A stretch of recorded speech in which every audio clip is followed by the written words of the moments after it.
ಸ್ವಾಮಿಯೇ ಶರಣಮಯ್ಯಪ್ಪ. ಸ್ನೇಹಿತರೆ, ಡೆವೋಷನಲ್ ಟುಡೇಗೆ ಸ್ವಾಗತ. ಸಾಮಾನ್ಯವಾಗಿ ನವೆಂಬರ್ ಹಾಗೂ ಡಿಸೆಂಬರ್ ಬಂದ್ರೆ ಸಾಕು, ಶಬರಿಮಲೆ ಅಯ್ಯಪ್ಪ ಸ್ವಾಮಿಯ ಭಕ್ತರು ಮಾಲೆ ಹಾಕೋದು ವಾಡಿಕೆ. ಆದ್ರೆ ಜನ ಮಾಲೆ ಯಾಕೆ ಹಾಕ್ತಾರೆ ಅಂತ ನಿಮಗೆ ಗೊತ್ತಾ? ಮಾಲೆ ಹಾಕಿ ದೀಕ್ಷೆಯನ್ನ ಯಾಕೆ ತಗೋತಾರೆ ಅಂತ ನಿಮಗೆ ಗೊತ್ತಾ? ಬರೀ ನಿಮಗೆ ಮಾತ್ರ ಅಲ್ಲ, ಅಯ್ಯಪ್ಪ ಸ್ವಾಮಿಯ ಮಾಲೆ ಧರಿಸೋ ಅದೆಷ್ಟೋ ಭಕ್ತರಿಗೆ ಇವತ್ತು ಈ ಮಾಲೆಯನ್ನು ಯಾಕೆ ಹಾಕ್ತಿದೀವಿ ಅನ್ನೋದು ಗೊತ್ತಿರೋದಿಲ್ಲ. ಹಾಗಾದ್ರೆ ಅಯ್ಯಪ್ಪ ಸ್ವಾಮಿ ಮಾಲೆ ಯಾಕೆ ಹಾಕ್ತಾರೆ? ಶಾಸ್ತ್ರಗಳ ಪ್ರಕಾರ ಅಯ್ಯಪ್ಪ ಸ್ವಾಮಿಯ ನಿಜವಾದ ಹೆಸರೇನು? ಅಯ್ಯಪ್ಪ ಸ್ವಾಮಿ ಮಾಲೆಗೂ ಸೈನ್ಸ್ಗೂ ಏನು ಸಂಬಂಧ ಅಂತ ಈ ವಿಡಿಯೋದಲ್ಲಿ ಹೇಳ್ತೀನಿ ನೋಡಿ. ಅಯ್ಯಪ್ಪ ಸ್ವಾಮಿಯ ಮಾಲೆ ಯಾಕೆ ಹಾಕ್ತಾರೆ ಅಂದ್ರೆ ಇದಕ್ಕೆ ಒಬ್ಬೊಬ್ಬರು ಒಂದೊಂದು ರೀತಿ ಉತ್ತರ ಕೊಡ್ತಾರೆ. ಕೆಲವರು ನನಗೆ ಪ್ರತಿ ವರ್ಷ ಅಯ್ಯಪ್ಪ ಸ್ವಾಮಿ ಮಾಲೆ ಹಾಕೋ ಅಭ್ಯಾಸವಿದೆ, ಹೀಗಾಗಿ ಹಾಕ್ತೀನಿ ಅಂತ ಹೇಳ್ತಾರೆ. ಇನ್ನು ಕೆಲವರು ನನ್ನ ಸ್ನೇಹಿತರು ಮಾಲೆ ಹಾಕ್ತಿದ್ದು ನಾನು ಹಾಕ್ತಿದ್ದೇನೆ ಅಂತ ಹೇಳ್ತಾರೆ. ಆದ್ರೆ ಇನ್ನು ಕೆಲವರು ಹೇಳುವ ವಿಷಯ ಏನಂದ್ರೆ, ಮಾಲೆ ಹಾಕಿದ ಸಮಯದಲ್ಲಾದ್ರೂ ಕೆಲವು ವಿಷಯಗಳ ಮೇಲೆ ನಿಗ್ರಹ ಹೊಂದಬಹುದು ಅನ್ನೋ ಕಾರಣಕ್ಕೆ ಮಾಲೆ ಹಾಕ್ತೀವಿ ಅಂತ ಹೇಳ್ತಾರೆ. ಹೀಗೆ ಮಾಲೆ ಹಾಕಿದಾಗ ದೀಕ್ಷೆಯಲ್ಲಿದ್ದು ತಮ್ಮನ್ನ ತಾವು ಶಿಸ್ತಿನಲ್ಲಿಟ್ಟುಕೊಳ್ಳಬಹುದು ಅನ್ನೋ ನಂಬಿಕೆಯಿಂದ ಮಾಲೆ ಹಾಕ್ತೀವಿ ಅಂತ ಹೇಳ್ತಾರೆ. ನಿಜ ಇದೆ ಅಯ್ಯಪ್ಪ ಸ್ವಾಮಿ ಮಾಲಾ ಧಾರಣೆಯ ಹಿಂದಿನ ರಹಸ್ಯವೂ ಆಗಿದೆ.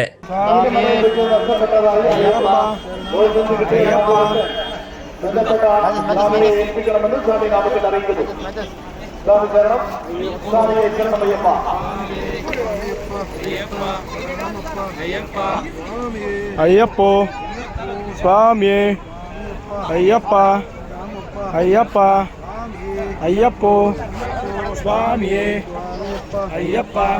ಅಯ್ಯಪ್ಪನಿಗೆ ಶಾಸ್ತ್ರಗಳ ಪ್ರಕಾರ ಆರ್ಯನ್ ಅನ್ನೋ ಇನ್ನೊಂದು ಹೆಸರಿದೆ. ಇದರ ಪ್ರಕಾರ ಪೂಜೆಗೆ ಒಳಪಡುವವನು ಅಂತ ಅರ್ಥ. ಹಾಗೆ ಶಬರಿಮಲೆಯ ಮೇಲೆ ಅಯ್ಯಪ್ಪ ಸ್ವಾಮಿ ದೇವಾಲಯದ ಪ್ರದೇಶವು ಎಷ್ಟು ಪ್ರಾಮುಖ್ಯವಾಗಿದೆ ಅಂದ್ರೆ ಆ ಸ್ಥಳವನ್ನ ಆರ್ಯಕಾವು ಅಂತ ಕರೀತಾರೆ. ನಮಗೆ ತಿಳಿದಿರುವಂತೆ ನವೆಂಬರ್, ಡಿಸೆಂಬರ್ ಹಾಗೂ ಜನವರಿಯಲ್ಲಿ ಅಯ್ಯಪ್ಪ ದೀಕ್ಷೆಯನ್ನ ತಗೊಂಡು ಮಾಲೆ ಹಾಕೋರು ಹೆಚ್ಚಾಗಿ ಕಾಣಿಸ್ತಾರೆ. ಅವರು ಕಪ್ಪು ಬಟ್ಟೆಯನ್ನ ಧರಿಸಿ ಕೊರಳಿಗೆ ಮಾಲೆಯನ್ನ ಹಾಕಿ ಸದಾ ಅಯ್ಯಪ್ಪ ನಾಮವನ್ನ ಸ್ಮರಿಸ್ತಾ ಇರ್ತಾರೆ. ಆ ಸಮಯದಲ್ಲಿ ಅವರು ಶುಚಿ ಶುದ್ಧತೆಯಿಂದ ಎಷ್ಟೋ ಪವಿತ್ರವಾದ ಜೀವನವನ್ನ ನಡೆಸ್ತಿರ್ತಾರೆ. ಅಯ್ಯಪ್ಪ ಸ್ವಾಮಿ ದೀಕ್ಷೆ ಭಕ್ತರಿಗೆ ಒಂದು ವರ ಅಂತಾನೆ ಹೇಳಬೇಕು. ಪವಿತ್ರವಾದ ಜೀವನವನ್ನ ನಡೆಸೋದಕ್ಕೆ ಆ ಅಯ್ಯಪ್ಪ ಸ್ವಾಮಿಯೇ ಭಕ್ತರಿಗೆ ಕೊಟ್ಟ ಒಂದು ದೊಡ್ಡ ವರ ಅಂದ್ರೆ ಈ ಅಯ್ಯಪ್ಪ ಸ್ವಾಮಿಯ ಮಾಲಾಧಾರಣೆ. ಎಂತಹ ವ್ಯಕ್ತಿಯೇ ಆದ್ರೂ ಒಮ್ಮೆ ಅಯ್ಯಪ್ಪ ಸ್ವಾಮಿ ಮಾಲೆ ದೀಕ್ಷೆ ತಗೊಂಡ್ರೆ ಅವರ ಮನಸ್ಸು ಪ್ರಶಾಂತವಾಗಿ ಹಾಗೂ ಪವಿತ್ರವಾಗಿ ಇರುತ್ತೆ. ನಿಜಕ್ಕೂ ಒಬ್ಬ ಮನುಷ್ಯನ ಜೀವನದಲ್ಲಿ ಕಷ್ಟಗಳು ಬರೋದಕ್ಕೆ ರಾಹು ಹಾಗೂ ಶನಿ ಕಾರಣ ಅಂತ ಹೇಳ್ತಾರೆ. ಇನ್ನು ಅಯ್ಯಪ್ಪ ಸ್ವಾಮಿ ಮಾಲೆ ಧರಿಸಿದವರನ್ನಾಗ್ಲಿ ಅಥವಾ ನೀವು ಅಯ್ಯಪ್ಪ ಮಾಲೆ ಧರಿಸಿದ ಮೇಲಾಗ್ಲಿ ನೀವು ಗಮನಿಸಬೇಕಾದ ಒಂದು ಪ್ರಮುಖವಾದ ವಿಚಾರವಿದೆ. ಯಾವುದೇ ವ್ಯಕ್ತಿಯು ಅಯ್ಯಪ್ಪ ಸ್ವಾಮಿ ಹೆಸರಿನಲ್ಲಿ ಮಾಲೆ ಧರಿಸಿದಾಗ ದೀಕ್ಷೆಯಲ್ಲಿ ಇರಬೇಕಾದ್ರೆ ಪ್ರತಿಯೊಂದು ನಿಯಮವು ಶನೇಶ್ವರನಿಗೆ ಸಂಬಂಧಪಟ್ಟಿದ್ದೇ ಆಗಿರುತ್ತೆ. ಇದೇ ಕಾರಣಕ್ಕೆ ಒಬ್ಬ ಮನುಷ್ಯ ಶನಿ ಪೀಡಿಸುವಾಗ ಯಾವೆಲ್ಲ ಕಷ್ಟಗಳನ್ನೆಲ್ಲ ಅನುಭವಿಸ್ತಾನೆಯೋ ಆ ಎಲ್ಲಾ ಕಷ್ಟಗಳನ್ನ ಮಾಲೆ ಧರಿಸಿದ ಮೇಲೆ ಆತ ಅನುಭವಿಸ್ತಾನೆ. ಅವು ಯಾವುವು ಅಂದ್ರೆ ಸದಾ ಕಪ್ಪು ಬಟ್ಟೆಯನ್ನ ಧರಿಸೋದು, ತಲೆ ಹಾಗೂ ಗಡ್ಡವನ್ನ ಬಿಡೋದು, ಕನ್ನಡಿಯಲ್ಲಿ ಮುಖ ನೋಡದೆ ಇರೋದು, ತಲೆಗೆ ಎಣ್ಣೆ ಹಾಕದೆ ಹಾಗೂ ದೇಹಕ್ಕೆ ಸೋಪ್ ಹಾಕದೆ ಸ್ನಾನ ಮಾಡೋದು, ತಲೆ ಬಾಚದೆ ಇರೋದು, ಪಾದರಕ್ಷೆಗಳಿಲ್ಲದೆ ನಡೆಯೋದು, ತಣ್ಣೀರಿನಲ್ಲಿ ಸ್ನಾನ ಮಾಡೋದು, ನೆಲದ ಮೇಲೆ ಮಲಗೋದು ಹಾಗೂ ಒಂದೊತ್ತಿನ ಊಟ ಮಾಡುವುದು ಸಹ ಅಯ್ಯಪ್ಪ ಸ್ವಾಮಿಯ ದೀಕ್ಷೆಯ ಒಂದು ಭಾಗವೇ ಆಗಿದೆ. ಈ ನಿಯಮಗಳನ್ನ ಪಾಲಿಸೋ ವೇಳೆ ಶನಿಗೆ ಸಂಬಂಧಿಸಿದ ಕಷ್ಟಗಳನ್ನೆಲ್ಲ ಭಕ್ತರು ಅನುಭವಿಸ್ತಾರೆ. ಹೀಗಾಗಿ ಅವರ ಉಳಿದ ಜೀವನದಲ್ಲಿ ಶನಿ ಅವರನ್ನ ಪೀಡಿಸೋದಿಲ್ಲ ಅನ್ನೋದು ಶಬರಿಮಲೆ ಮಾಲಾಧಾರಣೆಯ ಹಿಂದಿನ ರಹಸ್ಯವಾಗಿದೆ. ಇದೇ ಕಾರಣಕ್ಕೆ ಅಯ್ಯಪ್ಪ ಮಾಲೆಯನ್ನ ಯಾರೆಲ್ಲ ಧರಿಸ್ತಾರೋ ಅವರ ಜೀವನ ಉತ್ತಮವಾಗಿರುತ್ತೆ, ಅವರ ಆರೋಗ್ಯ ಚೆನ್ನಾಗಿರುತ್ತೆ.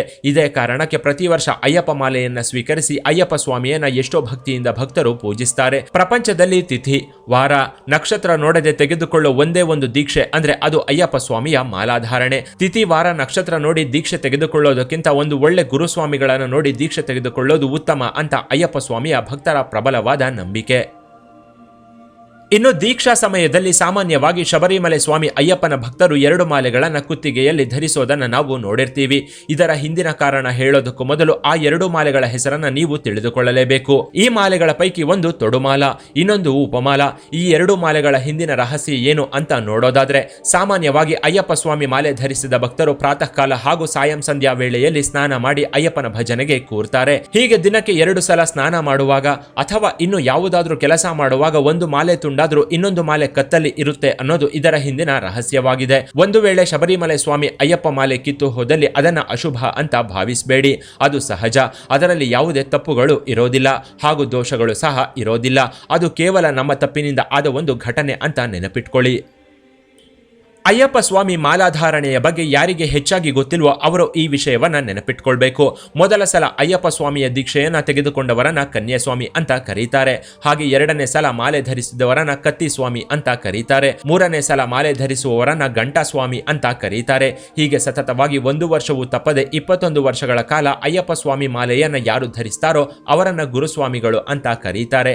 ಆದ್ರೆ ನಮ್ಮಲ್ಲಿ 50ಕ್ಕೂ ಹೆಚ್ಚು ವರ್ಷಗಳಿಂದ ಮಾಲೆ ಧರಿಸ್ತಾ ಬಂದವರನ್ನ ನಾವು ಇವತ್ತಿಗೂ ನೋಡ್ತೇವೆ. ಇನ್ನು ವರ್ಷಕ್ಕೂ ಶಬರಿಮಲೆ ಸ್ವಾಮಿ ಅಯ್ಯಪ್ಪನ ಭಕ್ತರು ಹೆಚ್ಚಾಗುತ್ತಲೇ ಇದ್ದಾರೆ ಹೊರತು ಆ ಸ್ವಾಮಿಯ ಮೇಲೆ ಇರೋ ಭಕ್ತಿ ಮಾತ್ರ ಒಂದು ದಿನಕ್ಕೂ ಯಾರಿಗೂ ಕಡಿಮೆಯಾಗಿಲ್ಲ. ಅಯ್ಯಪ್ಪ ಸ್ವಾಮಿ ದೀಕ್ಷೆ ತೆಗೆದುಕೊಂಡ ಭಕ್ತರು ಎಷ್ಟೋ ಪವಿತ್ರವಾಗಿ ಇರೋದಕ್ಕೆ ಅಯ್ಯಪ್ಪ ಸ್ವಾಮಿಯ ಮೇಲಿನ ಭಕ್ತಿಯೇ ಮೊದಲ ಕಾರಣ. ಅಸಲಿಗೆ ಈ ದೀಕ್ಷೆಯ ಮುಖ್ಯ ಕಾರಣವೇ ಅಯ್ಯಪ್ಪ ಸ್ವಾಮಿಯನ್ನ ಪೂಜಿಸೋದು ಹಾಗೂ ಆರಾಧಿಸೋದು.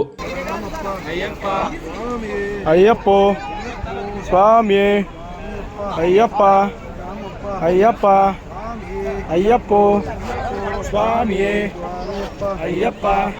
ಕೊನೆಯದಾಗಿ ಹೇಳೋದಾದ್ರೆ ಶಬರಿಮಲೆ ಅಯ್ಯಪ್ಪ ಸ್ವಾಮಿಯ ದೀಕ್ಷೆಯು ಸೈನ್ಸ್ಗೂ ಚಾಲೆಂಜ್ ಮಾಡುತ್ತೆ. ವಿಜ್ಞಾನ ಈಗ ಹೇಳಿದ್ದನ್ನೇ ಸಾವಿರಾರು ವರ್ಷಗಳ ಹಿಂದೆಯೇ ಅಯ್ಯಪ್ಪ ಮಾಲಾಧಾರಣೆಯು ಹೇಳಿದೆ. ಹಾಗಾದ್ರೆ ಅಯ್ಯಪ್ಪ ಸ್ವಾಮಿ ಮಾಲೆ ಧರಿಸುವುದರ ಹಿಂದಿನ ಸೈಂಟಿಫಿಕ್ ರೀಸನ್ಸ್ ಏನು ಅಂತ ಹೇಳ್ತೀನಿ ನೋಡಿ. ಮೊದಲನೆಯದ್ದು ಬ್ರಹ್ಮ ಮುಹೂರ್ತದಲ್ಲಿ ಏಳುವುದು. ಬ್ರಹ್ಮ ಮುಹೂರ್ತದಲ್ಲಿ ನಿದ್ದೆಯಿಂದ ಏಳುವುದರಿಂದ ಅದೆಷ್ಟೋ ಪ್ರಯೋಜನಗಳಿವೆ ಅಂತ ನಮ್ಮ ಸನಾತನ ಧರ್ಮದಲ್ಲಿ ಹೇಳಲಾಗಿದೆ. ಇದನ್ನ ಇತ್ತೀಚೆಗೆ ರಿಸರ್ಚ್ ಅನ್ನೋ ಹೆಸರಲ್ಲಿ ಜನರ ಮುಂದೆ ಇಟ್ಟಿದ್ರಿಂದ ಇದನ್ನ ಎಲ್ಲರೂ ಫಾಲೋ ಮಾಡೋಕೆ ಶುರು ಮಾಡಿದ್ದಾರೆ. ಬ್ರಹ್ಮ ಮುಹೂರ್ತದಲ್ಲಿ ನಿದ್ದೆಯಿಂದ ಏಳುವುದರಿಂದ ಬುದ್ಧಿ ಚುರುಕಾಗಿರುತ್ತೆ. ಆ ಸಮಯದಲ್ಲಿ ಯಾವುದೇ ಕೆಲಸಕ್ಕೆ ಕೈ ಹಾಕಿದ್ರೂ ಅದು ನೆರವೇರುತ್ತೆ ಅನ್ನೋದು ಸನಾತನ ಧರ್ಮದ ನಂಬಿಕೆಯಾಗಿದೆ. ಇದು ವಿಜ್ಞಾನದಲ್ಲೂ ಕೂಡ ಪ್ರೂವ್ ಆಗಿದೆ. ಎರಡನೆಯದಾಗಿ ತಣ್ಣೀರ ಸ್ನಾನ. ಸಾಮಾನ್ಯವಾಗಿ ಅಯ್ಯಪ್ಪ ಸ್ವಾಮಿ ಮಾಲೆ ಧರಿಸಿರುವ ಭಕ್ತರು ದಿನಕ್ಕೆ 2 ಸಲ ಸ್ನಾನ ಮಾಡಬೇಕು. ಬೆಳಗ್ಗೆ ಬ್ರಹ್ಮ ಮುಹೂರ್ತ ಹಾಗೂ ಸಂಜೆ ವೇಳೆ ಸ್ನಾನ ಮಾಡಬೇಕು. ನವೆಂಬರ್, ಡಿಸೆಂಬರ್ ಹಾಗೂ ಜನವರಿಯಲ್ಲಿ ಚಳಿಗಾಲ ಇರೋದ್ರಿಂದ ತಣ್ಣೀರಿನ ಟೆಂಪರೇಚರ್ ಒಂದೇ ತರ ಇರುತ್ತೆ. ಹೀಗೆ ಯಾವುದೇ ಮನುಷ್ಯ ದಿನಕ್ಕೆ 2 ಸಲ ಒಂದೇ ಟೆಂಪರೇಚರ್ ಇರೋ ತಣ್ಣೀರಿನಿಂದ ಸ್ನಾನ ಮಾಡಿದ್ರೆ ರೋಗ ನಿರೋಧಕ ಶಕ್ತಿ ಹೆಚ್ಚುತ್ತೆ. ಹೀಗೆ ಸ್ನಾನ ಮಾಡಿದ ಬಳಿಕ ಅಯ್ಯಪ್ಪ ಸ್ವಾಮಿ ಮಾಲೆ ದೀಕ್ಷೆ ತೆಗೆದುಕೊಂಡ ಭಕ್ತರು ವಿಭೂತಿ ಧಾರಣೆ ಮಾಡೋದು ಸಹಜ. ವಿಭೂತಿಯಲ್ಲಿ ಆಕ್ಸೈಡ್ ಅನ್ನೋ ಅಂಶವಿದ್ದು ಇದು ಚಳಿಯಿಂದ ಮನುಷ್ಯನನ್ನ ದೂರವಿಡುತ್ತೆ. ಇದೇ ಕಾರಣಕ್ಕೆ ಮೈಗೂ ಸಹ ವಿಭೂತಿಯನ್ನ ಹಚ್ಚಿಕೊಳ್ತಾರೆ. ಅಯ್ಯಪ್ಪ ಸ್ವಾಮಿ ಮಾಲೆ ಧರಿಸಿರುವ ವೇಳೆ ಒಂದೊತ್ತಿನ ಊಟ ಮಾಡೋದ್ರಿಂದ ದೀಕ್ಷಾ ಸಮಯವು ಅಷ್ಟು ದಿನಗಳಲ್ಲಿ ಆರೋಗ್ಯ ಚೆನ್ನಾಗಿರುತ್ತೆ. ಏಕಭುಕ್ತಿ ನಿಯಮದಿಂದ ವರ್ಷಪೂರ್ತಿ ನಮ್ಮ ದೇಹದಲ್ಲಿ ತುಂಬಿಕೊಂಡಿದ್ದ ಕೆಟ್ಟ ಕೊಲೆಸ್ಟ್ರಾಲ್ ಕರಗುತ್ತೆ. ಚಪ್ಪಲಿ ಇಲ್ಲದೆ ನಡೆಯೋದ್ರಿಂದ ಕಾಲುಗಳಲ್ಲಿ ರಕ್ತ ಪ್ರಸರಣ ಚೆನ್ನಾಗಿ ನಡೆಯುತ್ತೆ. ಇದರಿಂದ ಮೆದುಳು ಚುರುಕುಗೊಳ್ಳುತ್ತೆ. ಸಣ್ಣ ಸಣ್ಣ ಕಾಯಿಲೆಗಳು ಮನುಷ್ಯನ ಹತ್ರ ಸುಳಿಯೋದಿಲ್ಲ. ಅಲ್ಲದೆ ಮಣ್ಣಲ್ಲಿರೋ ಔಷಧ ಗುಣಗಳು ನೇರವಾಗಿ ಮನುಷ್ಯನ ದೇಹಕ್ಕೆ ಸೇರುತ್ತೆ. ಕೊನೆಯದಾಗಿ ಬ್ರಹ್ಮಚರ್ಯ ದೀಕ್ಷೆ ಪಾಲಿಸುವುದರಿಂದ ಇಂದ್ರಿಯ ನಿಗ್ರಹ ಶಕ್ತಿ ಹೆಚ್ಚಾಗುತ್ತೆ. ಇದೆಲ್ಲಕ್ಕಿಂತ ಹೆಚ್ಚಾಗಿ ಬಡವ ಶ್ರೀಮಂತ ಮೇಲು ಕೀಳು ಅನ್ನೋ ಭಾವನೆ ಬಾರದೆ ಎಲ್ಲರನ್ನೂ ಸ್ವಾಮಿ ಅಂತ ಸಂಬೋಧಿಸುವ ಸಂಸ್ಕಾರವನ್ನ ಅಯ್ಯಪ್ಪ ಸ್ವಾಮಿ ಮಾಲೆಯ ದೀಕ್ಷೆ ಕಲ್ಪಿಸುತ್ತೆ. ಇದೇ ಅಲ್ವಾ ಸನಾತನ ಧರ್ಮ ಅಂದ್ರೆ. ಇನ್ನು ಈ ವಿಡಿಯೋ ಬಗ್ಗೆ ನಿಮ್ಮ ಅಭಿಪ್ರಾಯವನ್ನ ಕಾಮೆಂಟ್ ಮಾಡಿ. ಕೆಳಗಿನ ಡಿಸ್ಕ್ರಿಪ್ಷನ್ ಬಾಕ್ಸ್ನಲ್ಲಿ ವಾಟ್ಸ್ಆಪ್ ಚಾನಲ್ನ ಲಿಂಕ್ ಕೊಡಲಾಗಿದ್ದು ಅದನ್ನು ಸಹ ಫಾಲೋ ಮಾಡಿ. ಇನ್ನಷ್ಟು ಇಂಟ್ರೆಸ್ಟಿಂಗ್ ವಿಡಿಯೋಗಳಿಗಾಗಿ ಚಾನಲ್ನ ವಿಸಿಟ್ ಮಾಡಿ ಅಂತ ಹೇಳ್ತಾ ಸ್ವಾಮಿಯೇ ಶರಣಮಯ್ಯಪ್ಪ.